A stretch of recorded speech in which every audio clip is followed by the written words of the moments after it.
What's up? I'm Big Bob.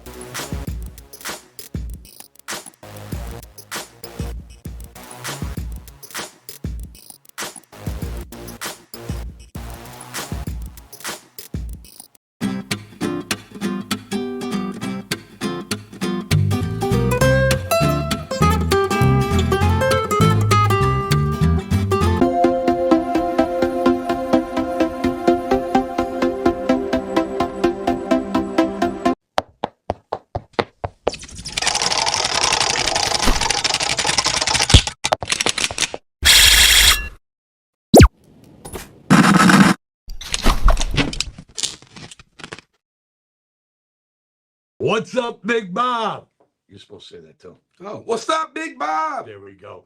So, today's podcast, I have a very, very special guest. But before I introduce my very, very special guest, a shout out to Brenda Ringwood, who is our executive producer, also the founder of Becoming the Better You Foundation, which is very near and dear to my heart and something that service is the gift I give myself to honor my blessings. And my service now is dedicated towards becoming a better me, which coincides with the Becoming the Better You Foundation. My special guest, How you doing, sir? Coach Yes. Damian Brown. How you doing, brother? I'm doing wonderful. And you, brother? I'm healthy. Amen. So, you live here in Kansas City. I do. Yep, right there off of Warren. We don't want to give everybody your home address Okay, or no your phone problem. number or No anything like that. No I know you're single, and I know you do a lot of swiping lefts and rights, but this is not the place for that. Hey, you got to do what you got to do. Okay, so we'll give you his phone number later if you're interested. What do you do? I am a mental performance coach. A mental Mm-hmm. performance Mm-hmm. coach. You mean for the mentally challenged? No, I actually like to really word it more of I help you achieve what you want. I love it. That's really more important because I think that everybody doesn't get what they want out of life. And that's a goal. I'm going to tell you a story about what fits right in with what you just said. I was 27 years old and I got hoodwinked in going to an Amway presentation. It was in New York City. There must have been 200, 250 people in the cathedral, the audience. And the guy gets up there and he shows a slide of his big, huge mansion. Okay. And he says, if you do Amway, you too can have this big, huge mansion. And then he shows us 6 sports cars. And you too can have these 6 sports cars. And then he shows his yacht. Mhm. And you too can have this yacht. And if you do Amway, you can have this airplane just like me. And I sat there going, rolling my eyes, saying, it's wrong. Mhm. And I waited until everybody had left, all the people who wanted to buy his book, get his autograph. This is before selfies, otherwise there have been selfies. I'm the last person in the room. I'm 27, 28 years old. And I went up to him and I said, you're selling the wrong message. He looked at me and said, what are you talking about? And I said, not everybody wants a mansion. Not everybody wants a plane, a yacht, and 6. And I said, but there is something everybody wants. Yes. And he says, okay, tell me, young whippersnapper, what do you think everybody wants? I said, more. Everybody wants more of something. Yep. It might not be the more you're trying to sell, Yep. Very but true. it's a more of something. And you're coaching people Yes. not to be who you want them to be, No. right? You're coaching them to be what they want to be, Yes. which is a similar message. Yes. All right. So, how do you coach people to fulfill who they want to be? First and foremost, you got to really have a self-assessment. You got to really understand your baselines of where you are, what are you getting, what are you not getting, what do you really want, what you don't want. And most people don't even have the time to do that. And they'll take the Okay. time. Is it a written test? Is it an oral test? Is it an interview? How do you ascertain? Working with us, you can definitely do it for survey type, fill out I online. mean, is this personality? It's not a disc profile. It's more just an assessment of you. It's more personal. So you're really going to answer your own questions about your own life versus what do you call it, cookie cutter. So everyone's fitting to it. It's specific to you. bullshit in, bullshit out. Okay. So if they lie or embellish or answer the question based on what you think you want to hear, you want to hear, not without, they're not going to get the results. Well, I would love if they would do that actually, because when we have the interview about that, that's where we would dig into why do you feel you need to do that? Because that's the people pleasing that we deal with a lot of people. They're doing other people's visions and dreams versus their own. Wow, that's powerful. All right. So, how long you been doing this? I've actually been doing this since COVID. COVID is when I first got into this. All right. Now they don't call you coach because you're a life coach. What do they call you, coach? Well, I was a basketball coach since I was an 18-year-old. I was a youth minister at it was a Glory Christian Center in Bellevue, Nebraska. When I was in high school, I started as a youth minister and started training kids because of the group. Everybody loved sports and everybody loved to play basketball. I love basketball, so it's an easy transition to start training you and coaching in basketball. Went to college for basketball. After basketball, started a company called True Basketball here in town. It grew to a very large stature that we started buildings and partnerships and all kind of things, but that's where it started. The Coach D started from coaching basketball. All right. You have anybody in the NBA? Yes, but No. he was not mine directly. He was affiliate around the energy, but The colleges? Yeah, Right. a lot of D1s and a lot of D2s more league. All right. You still coaching? Yes.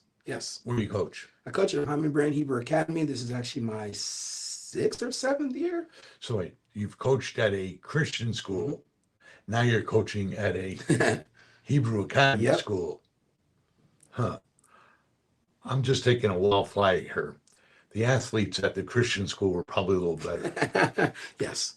A little taller. Maybe not as smart, No. but better athletes. Okay. I will say that we have actually won the academic scholar team of the year every year except for one since I've been in the school. All right. A small school. Yeah. How It's many actually kids in been- the school? Probably no less, more than 500, I would assume overall. K through 700 12? probably. K through 12, 500. Yep. Very small school. Small school. Oh. I don't think it's that big. Hmm. Because that's K through 12. 12 goes into 540 kids in a class. Are there 40 seniors? Probably not. I'd say probably 20. Okay. So maximum 500 kids. Yep. All right. Why? Why there? Is that the only place you can get a job? No, I actually started my career at Blue Valley Northwest, which I was an assistant coach with Coach Fritz there and got to see the He was big then. glory. Exactly. He was there for the glory years. So I got to see a lot of winning and a lot of, I would say, how do you build the culture around winning, And so I was lucky enough to just take that to a small school. And my goal is to move up. But The culture of winning. yes, What makes a culture of winning? from my experience, 100% is consistency, because you can't be up and down and flowing and changing. You got to be consistent, and it being consistent across the board, meaning everyone's accountable. So it's not just, okay, the coaches do it this way, the players do this way, parents do this way. No, everybody, this is the culture, and this is what we are all committed to being. You can't treat every athlete the exact same way, though. But you can make the standard around behavior the same, discipline the same. Discipline is How you actually interact with children. Every person should be different. That's why the relationship of my program, for instance, in True Basketball, was together, rise up. So it means as a team, we will go against anything. so. So you got to care about each other. You've been coaching for a long time. Yes. What age do you prefer coaching? Sports wise, Yeah. I would say definitely 6th grade, 7th grade, 8th grade, just because of the most moldable, but they have so much trajectory. And there's no limit to the potential. The transition into puberty, that's when it's more challenging to be around kids. It's funny in sports, I feel it's a little bit different because I feel kids use this as their out. And so if they are having home issues, then they're going to get more into their sport. So that's actually where you see more development, more commitment, more. Maybe you're right, because that's probably when I became a lot more committed to sports. All right. For your life coaching, who are your students? Man, it's a wide array. I've actually worked with startup professionals. I've worked with an Olympic gold medalist. I've worked with a fifth grader getting ready for soccer tryout. Olympic gold medalist. Yes. A local guy? No. Oh, Well, actually, he is from around the area. Yes. because there was a Olympic gold medalist Mhm. this year that I was I was never, not never, I was impressed. I was impressed with the grit and the guts Mhm. of how he finished that race. Um, Fortitude, Oh man. commitment, pain. Yes. I mean, just grind it out. I think Biggest stage by for the far. biggest heart. I think that is everything when it comes to sports is the Olympics because you only get one chance for 4 years. That's tough. Right. When talking about failure and loss, so yeah, Right. they do with a lot of it. All right. Married? No, not yet. I have a plan for that, but Do you have a girlfriend? not right now. No, Do you have a boyfriend? no, No girlfriend or boyfriend? no. Well, it's you're still young. I am. Yeah, right. What are you in your 20s? No, I'm actually 40. I still look good though. Yes, you do. Yes, you do. Where does this coaching job take you in the future? Well, the goal is really to expand into scale. And so, how do we take what we do and teach others to be able to help themselves? Because what I've learned when it comes down to these mental sides of things that are limiting people from growth in any area, we don't have enough professionals to catch up to the need.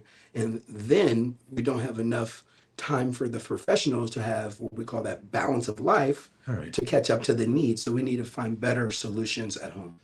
If you were talking to a first time person who comes into your Mhm. circle the first time, and he said, "Help me become a better me," Okay. how would that interview go? Pretend I'm the pupil. I want you to Yeah. teach me to be a better me. Yeah.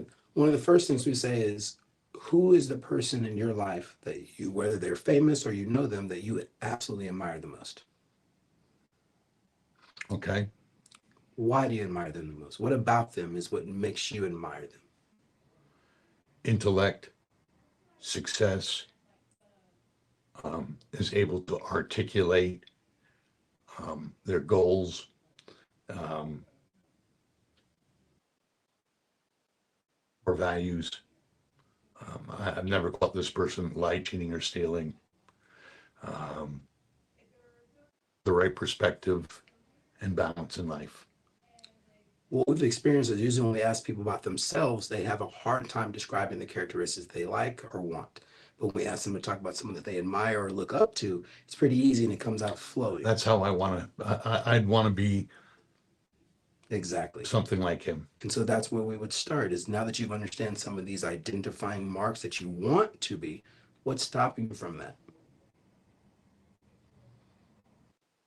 Well, I think I got core values, work ethic. I don't. I do have some success. I'm not nearly as articulate as this guy is, polished or refined. Um, Nearly as good looking. Well, some things we can help, some things we can't. He's calling me old, Never, and ugly. never, never, never. Well, not to my face. Anyways, all right. Next step. Then we would go into those particulars, like what the limits that you're having. Let's identify them, go deeper into them, especially if those are external or external. Because if they're external, that's the people pleasing. Those are the issues a lot of people are dealing with, which never let them get to dealing with the stuff for themselves. I think there's a lot of people who are into people pleasing, right? It's so much easier to go through the world thinking that people like you versus people resent you or are disdained or right? Yes, sir. 100%. And then once we start identifying these limiting behaviors and beliefs, then we start addressing them and giving you some new behaviors.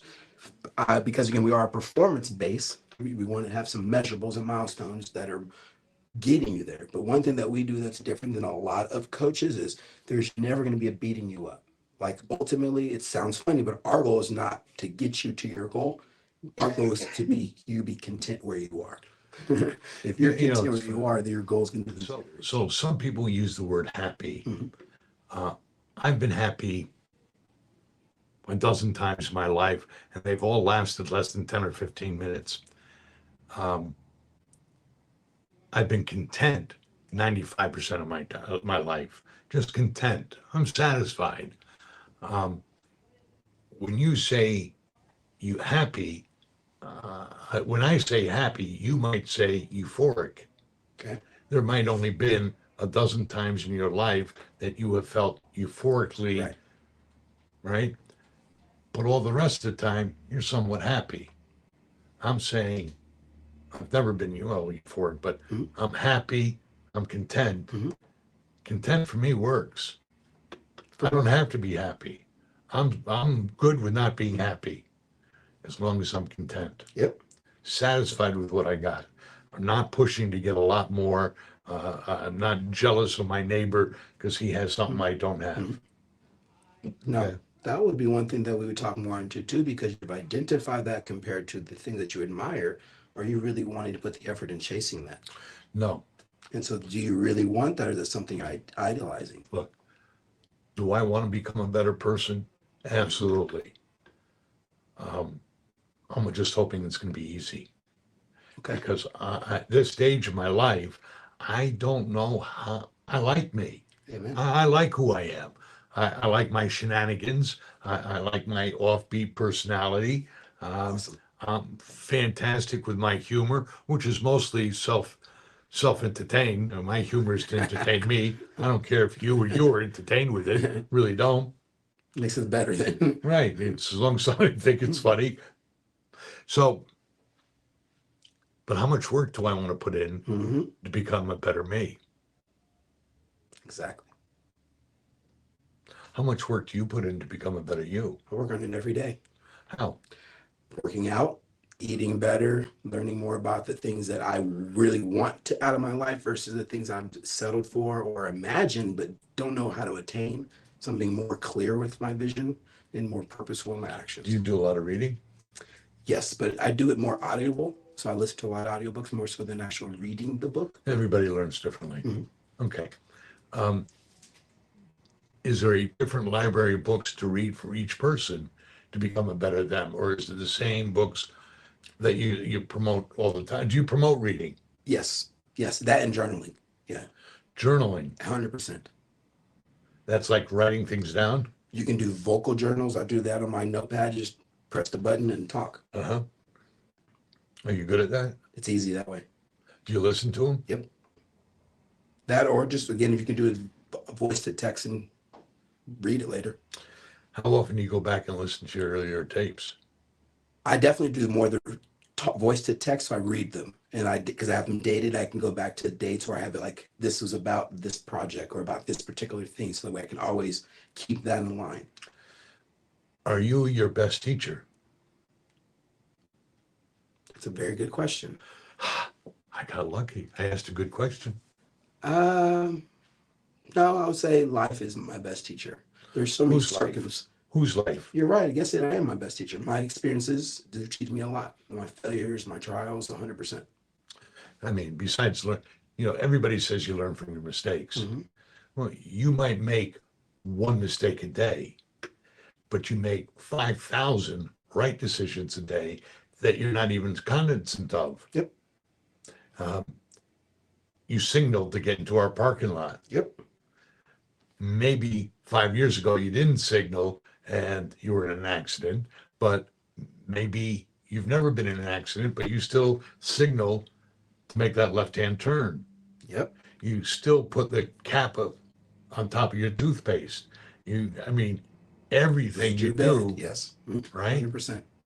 You don't tie your shoes too tight because so you make 1,000 good decisions a day. I think you learn more from good decisions than bad decisions, even though the idiom is you learn from your mistakes. Hmm. I think you learn I think we more just by give more reinforcing. attention to the mistakes because we're trying to correct them. I think that's why. Yeah, they're We're obvious. You make yeah, a mistake, it's obvious. 100%. You make a good decision, it's not so obvious. You take it, you neglect it. Right. Take it for granted. Yep. Okay. Where did you grow up? I was born in Evanston, Illinois. My mom, yeah, I lived yeah, there. yeah, I really, coached football at Northwestern. really. Yeah, Okay, yeah, grad school. yeah. I was living and By born the there way, on what the year? track. I was born in 82. No, I was there in 70, 74, 75. Why are you laughing? Because I already knew where you were going with it. Yes, Smart guy. yeah, but then I moved around a lot. I was born in Evanston, Illinois. My mom went to college at Texas A&M, so lived in College Station for a little bit in Plano, Texas area when she got her first couple jobs. Mom was military, so we went I to almost went with Jackie Sherrill to A&M. really, Yeah. yeah. A&M was I went to remember going to school with her. I remember being in the Cool. classroom sometimes, all that kind of cool. Library, watching Dumbo. Yeah, that's funny. You brought back some memories. And then after she went to military in New York, Fort Drum, then moved to Nebraska, where we lived there from high school, 8th grade through high school, and then I moved to Tennessee for college, back to Nebraska for college, Tennessee? and then here. Yeah. University of? Yep, I was university. I was That's involved. another place. Johnny Majors asked me to go to Tennessee with him. Really? Yeah. Okay. Yeah, I was involved. Yeah, I was there for the year 2000, 2001. Could have been there a lot earlier than that, but yeah. Yeah. Okay. But I've lived here the longest, so go KC. Yeah. Tonight is a doubleheader in Kansas City. Chiefs are playing Monday Night Football against the Saints, and the Royals are playing their second game against the Yankees. By the way, one of my creative ideas that I can't get off the ground is have a T-shirt that says Choils on it. Choyals. Okay. Choils. And the CH is black, chief Yep. letters, and the oils are Yeah. the script of the Royals, and red and blue. Does no one want to make it for you? Nobody wants to make it for me. I got something for you. Tried three people. I got something for you. I want a 5% royalty, and I think he can sell a gazillion of them. I definitely got Choils. something for you. He is 100% about that. Right? Great idea. Daryl Alexander. Throw a Eric, I want 5% of the gross. Right? Run with it. Hope you sell $100,000 worth. Time to have it too. Do you follow both Royals and Chiefs? Chiefs. I'm not really a baseball guy. You look like a baseball guy, though. No, I hope You not. don't look like a basketball guy. You 'Cause don't I'm look like a short. football guy. Shooting, I can You look, defend. you look like a second baseman. And I'm a playmaker. No, definitely not. You're a player, huh? Yeah, I can hoop. I can hoop. You're a player. I can hoop. You know, hmm can you touch the net? Oh, yeah. I can definitely still do that. I think I might be able to still get rim. I just haven't really tried. Okay. All right. Ooh, what do you think of Clark? Caitlin. Oh, yeah. Any player that can revolutionize the game is a plus. And I feel that she has done just that for women's basketball. I don't know why there are any haters. She's just lifting all of it. I mean, yes, her jerseys and shoes are probably selling more than anybody else's, but the gate is doubling, the interest is doubling, the viewership is doubling, and it will all trickle down to all players. I think it's more so that I have been busting my butt for as many years when no one cared. And now all of a sudden you care. It's more, where's my respect? Not necessarily disrespecting of her, but do we give honor to those that paved the way for her to have this platform as much as we're giving her the revolutionizing of the game? So I should be pissed at Taylor Swift because now there's more Chief fans, and nobody was saying Chief fan this or Chief fan that till Taylor Swift showed up. Makes no sense. All right. Well, if you were a Chiefs player and now only people care about the team because of the relationship with Kelsey, not the hard work you did on the line, the blocks you tied, the touchdowns you scored. All right. 50-50. Basketball. Top five. You're starting five all time. Jordan's in there no matter what. I actually would put LeBron as my point guard because I feel he's a new Magic, but he's a freaking mutant, and so that's huge. And then the center is the hard call because you don't really need a center to score, but you need a center to be dominant. And that's where there's defending centers like Matumbo. Then there's Shaq, obviously. It's tough. That's the position of the hardest. So let's go from LeBron to point, Michael at shooting guard, or actually I could put Michael shooting guard because Kobe can play the three. Three. I put Kobe as my three, and then I got those, and then my four would be Duncan all day. He's solid, and then the five is a hard one. See, I agree with two of them, Which one? Duncan Mhm. and Michael. Okay. See, nobody ever mentions who I would put on that team, Okay. and that's Will Chamberlain. And I'll tell you, let me tell you why. Will Chamberlain had a game, just one game. Yeah, he scored 100 points in one night. hmm Yeah, he averaged 50 points for a whole season. Tough. Okay.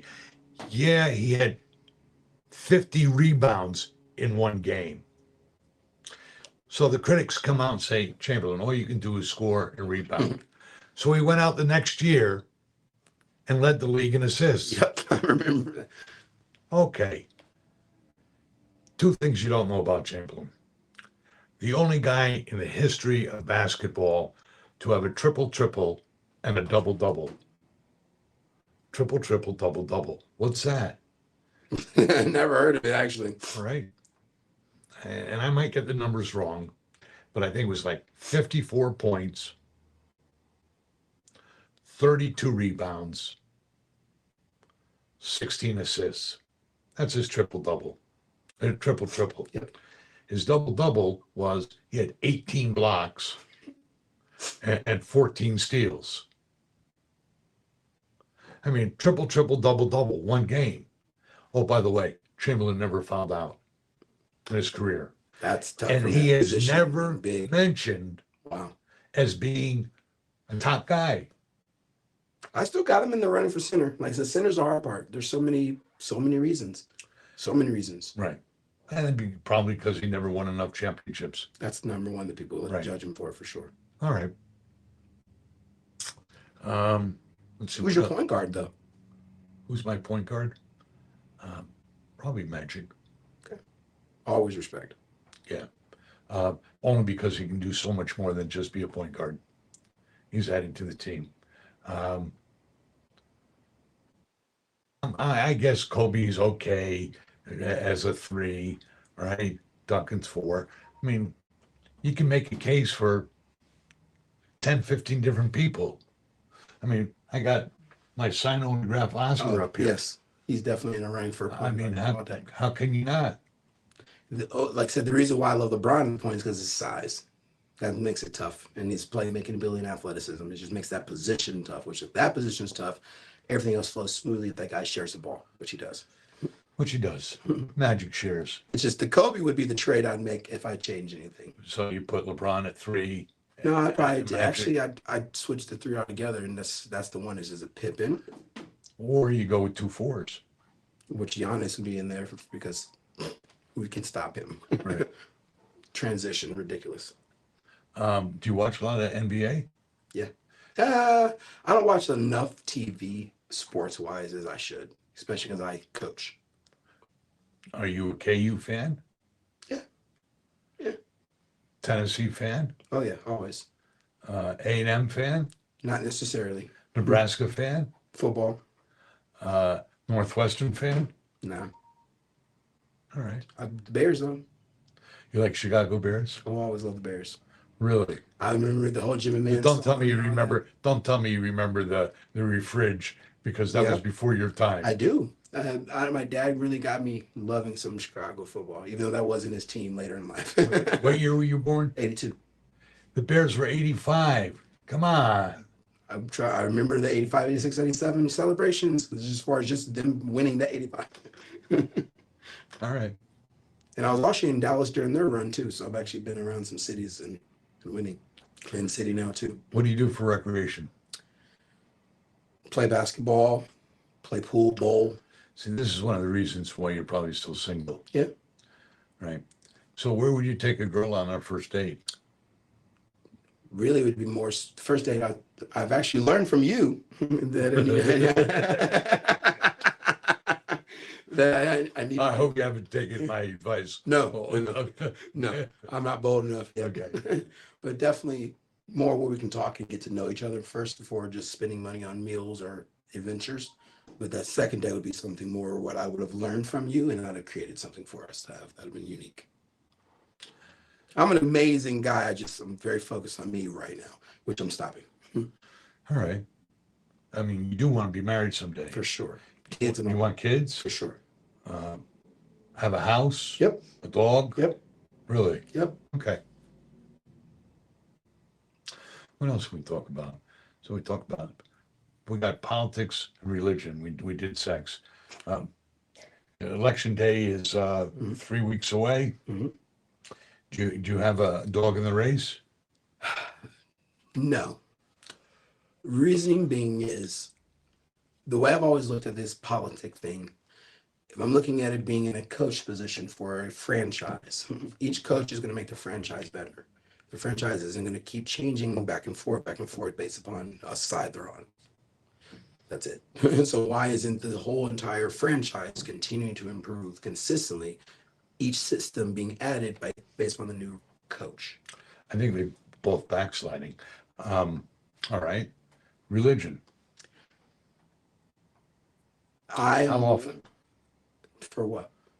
do you participate in religion? Oh, every day I pray and talk to God and read every day. Beautiful. All right. Every day. Touch. Let's see. I'm struggling here to ask non-threatening type of questions that are neutral enough to be interesting. Since when did you start that? I've been off for 4 or 5 weeks. I've lost my touch. Brenda just made a comment from the cheap sheets. Cheap sheets. Cheap seats. Right.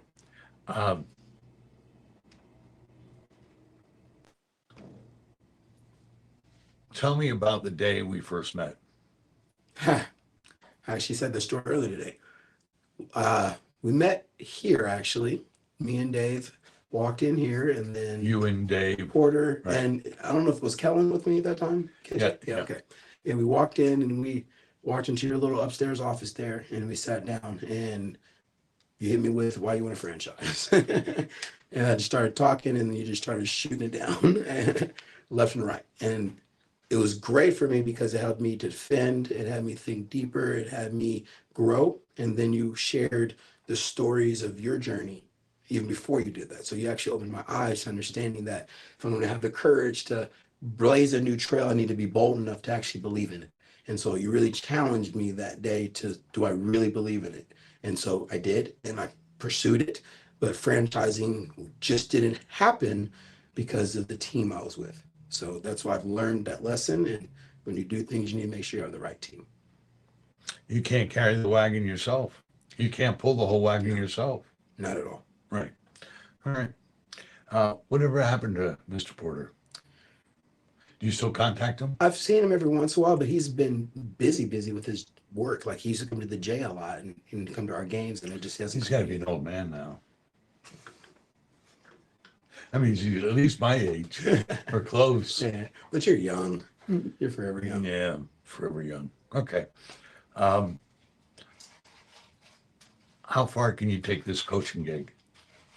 I honestly believe this more than anything I've ever had in my life because it is the essence of me. Like I've always been a coach. It's just I'm coaching people where they are. I wasn't just coaching basketball.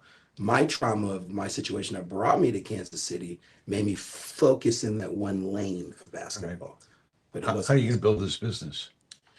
first by securing some capital to build the product. When the product is there, then we can market the hell out. What's the product? Pretty much helping people to get out of their own ways by identifying their limiting beliefs and problems. Holistically, How's it's money going to help that? creating the product. What's the product? It's going to be a digital course And so you pay for the course, and it's going to be, there's two versions of it. One, you can do it by yourself. And You can do a it in AI. podcast like this. Definitely going to be doing some free tutorials. Or free learning. This doesn't cost a lot of money. Yeah, definitely. This is coming. Yeah. But I don't want you to Brenda wait works for awfully cheap this as the executive producer. Yeah. But that really will help us scale. Besides being able to offer our one-on-ones a little bit differently. Instead of having one-on-ones, we can do constant communications throughout a day, 24/7. There seems to be a lot of competition. Yes and no. And this is what I was even having a conversation about is what lane am I swimming in? And really we are mental health because it's a buzzword right now, but we aren't mental health because we really want you to perform better than just talk about your issues and problems. And so a lot of people don't want to do that because I don't have trauma if they don't want to admit it, or I don't have a mental illness, but I have stress and anxieties and depression. We all do. And how do we manage that with getting results behind it? Why don't you team up with a psychiatrist? I am. My partner is a therapist. Not a therapist, psychiatrist. A little bit different as far as what you get in the end. And we also have a team of psychiatrists on our team. Chris Van Horn is a good friend of mine that can support what we do. Is this mostly for athletes? It's performers. And so the key phrase we say is everyone's a performer. Everything's about performance. All right. So Your podcast, you want to be better at it. You said you're a little rusty. I'm not willing to work that hard. I mean, I'm perfectly good with mediocre right now. The fact that you show up consistently to do it is progress, and that's performance. Well, when we started this, we thought it would take a year or so to monetize. Mm-hmm. Now we're committed that it won't monetize for at least 15 years. 15 years from now. Can you imagine I got to wait 15 years before this monetizes? This is for, why do I do ego gratification? I get to see my beautiful face on the screen. I get to talk about whatever I want to talk about. I get to invite my buddies to Jesus. Yes. Yeah, I do those muscles. work out. It does. And you're still single with all those muscles. You're still single. All right. So swipe left if you're interested. Swipe right if you're not. How many hours a week do you put into coaching? 5 at least. At least. No, not I said a week, not a day. Oh, sorry. Depends on which coaching. If it's basketball or the mental, so it's a little mixed. So basketball is just recreational. Okay. The basketball is what you're doing to make money right now. Yeah, I'd say about 30, 40 hours a week, easily. Because now I'm doing, where I had a development side, so now I'm doing a lot more of the program developing, the back office stuff. Yeah, that takes a lot of time. Are you doing a lot of research? Yes. So you're reading books about people who are already doing something similar to you, and how you can rewrite it and put it in your words. Yep. Okay. Plagiarizing a thought, but not the words. Right. Okay. I'd be interested in being coached. I love it, and it's very rewarding to everyone. I think this is what we need, because I think we talked, you said everybody needs a therapist, and I agree, but everybody can get a coach first. Well, Brenda right now is my coach. I mean, I don't know how good she's doing because look at the finished product, but she's my coach. So if somebody wanted to be coached by you, what do they do? Call me, or you can reach us on our website. Oh, geez. I'm sorry. I don't have the phone number magically appearing on the screen. How do they contact you? Do you want me to actually tell you the whole? Absolutely. All right. 913-626-2689 is myself. Hold on. Let's say it again. Yep. 913-626-2689. Or you can email me at coachd@triumphprogram.com. That's the easiest way to reach me besides LinkedIn. Beautiful. What? Just talking, son. What do you charge? Depends on what you want. If you want to work with me one-on-one, then there's probably $1,000 a month. Is what you would do, because That's a prototypical way. I mean, there's people that want more time with me. Well, $1,000 a month, what do I get? Pretty much, we'll be interacting at least 2 times over the course of that month, face to face, to talk about where our progressions are going. But you're really going to be talking every single day through an app that we use called Voxer. And it's pretty much like a walkie-talkie where you can do voice messages, but you can also do video messages, and you have constant communication with me throughout the day. All right. Do you have other people on your coaching staff? Yes. We're onboarding about 10 coaches right now, but my partner and me and 2 others are fully ready to go. Okay. Do you need any qualifications to be a coach? Yes, you have to go through a very long, I don't want to say very long, about a 3 to 6 month process for coaching. And then you have particular tiers where you have access to coaching. So, yeah. You have to be licensed. No. Oh, so you're Certified, not licensed yet. you're operating without a license? Yes. Business license. Common sense license? Yes. Is there a lot of common sense in this? You want to say that, but it's not very common. The one thing that is probably the most common of the things that we do is listening. But how many people are really great listeners? Especially for the purpose of helping someone get their own results. So you're listening, but you're not helping me. No. I don't listen very well. I happen to be one of those type of guys. Most people are. Right. Well, I love the sound of my own voice. Is there a buy-in that costs less than $1,000 a month? Yes. And so that's what we're working with the product. So that way there's ways for you to kind of get onboarded with me, but then you kind of have measurables where you can work with it on your own. So it's your own pace. And there's no stress or pressure with having to continue to keep I'll up. tell you what, you might want to get with Brenda, and I'll tell you why. The Becoming the Better You Foundation is building a library, and it's how to become a better you Yes. library. And we're also building the how-to school, the school of how to become a better.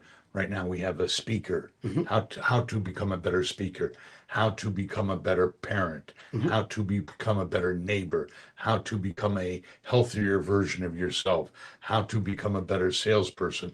We're building the school of how to, because most people, even if they read the book, they still have to be taught how to. Yep. And so our goal is not only to build the library, but to build the school. I love that. Well, maybe we have something you can use. I 100% feel that's a platform because continued education or personal learning, personal development is absolutely the lane we swim in. Well, I'd love to have you sign up and become more involved with BTBY. We're looking for quality people who will take over leadership roles. Yes, sir. In the last 4 or 5 months, the BTBY organization has been in front of 5,000 elementary, middle school kids. Amen. Is this part of the audience that you want to? Oh, yes. Oh, yes. The next generation is the future. And they're more ready and needing of the services we offer. Well, we're gonna have to ask Brenda if you have any chops as a public speaker, because we can't put somebody out there who doesn't represent well. Brenda, do you think he'd be okay? I think he might be. I'm sorry, I didn't hear you. I think he might be. That squeak in the background was Brenda saying he might be okay. So you got to sign up with Brenda. Yes. And welcome to the BTBY family. Nice to be here. Love you, bro. Love you too. Is there any parting shots you want to take at me before we say goodnight? Nah, love you too much. Yeah, I love you too. Take care, bro. Till next time. What's up, Big Bob?